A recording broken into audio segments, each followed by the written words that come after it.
When does DCF screen out reports in Massachusetts? DCF in Massachusetts will screen out reports under certain examples, and they can be as long and as wide and as different as the day is long. But I'm going to give you some examples of common cases that are screened out and the reasons for it. One of them is a child is not a child. The individual that's being alleged to have been abused and neglected is over the age of 18, therefore not a child. DCF deals on only children under the age of 18.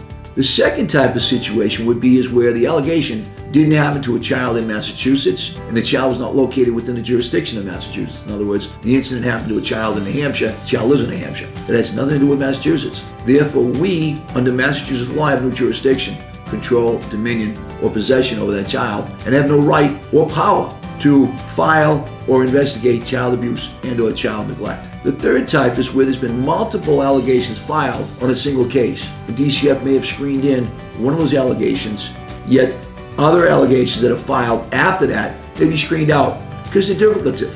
Another example of this would be where a child has had a report filed and the incident happened a long time ago.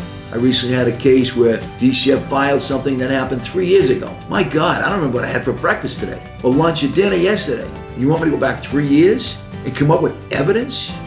That's crazy. It's evidence that's stale. It's not worthy of investigation.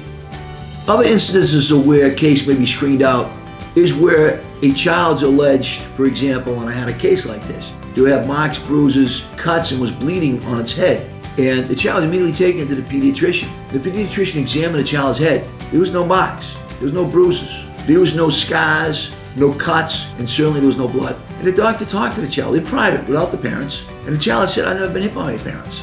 And this never happened. My parents don't discipline me with physical abuse. And so therefore DCF, in its wisdom, much to its credit, screened out the decision. The evidence presented by the mandated or non-mandated or anonymous reporter was not satisfactory. It didn't rise to the level that it warranted an investigation. Because DCF in its own wisdom basically did an investigation without an investigation. DCF may look into a case and call and find out that the person that was alleged to abuse and neglect the child was not what's called a caretaker. Now, under fancy schmancy legalese, mumbo jumbo, 110 CMR 2.0 regulations, which is a bunch of garbage, you don't need to know it, but they have what's called a caretaker. A caretaker is very broadly and widely construed. But there are certain circumstances where somebody's not a caretaker. In other words, you're not in the position of caring for a child, responsible for the child's actions. It might be where the mother might be present during the episode and you're a cousin, and they claim that you were present when the child was abused and neglected. Well, you're not a caretaker. The mother was there. The mother was a caretaker. So therefore, that would be screened out by DCF prior to being investigated. You must be a caretaker to have a case filed against you for abuse and neglect. When you get a report screened in or screened out, they screen them out for a whole host of reasons, many which I haven't even discussed. There's as many reasons to screen out a decision as there are probably days in the week, months in the year, and days in the year.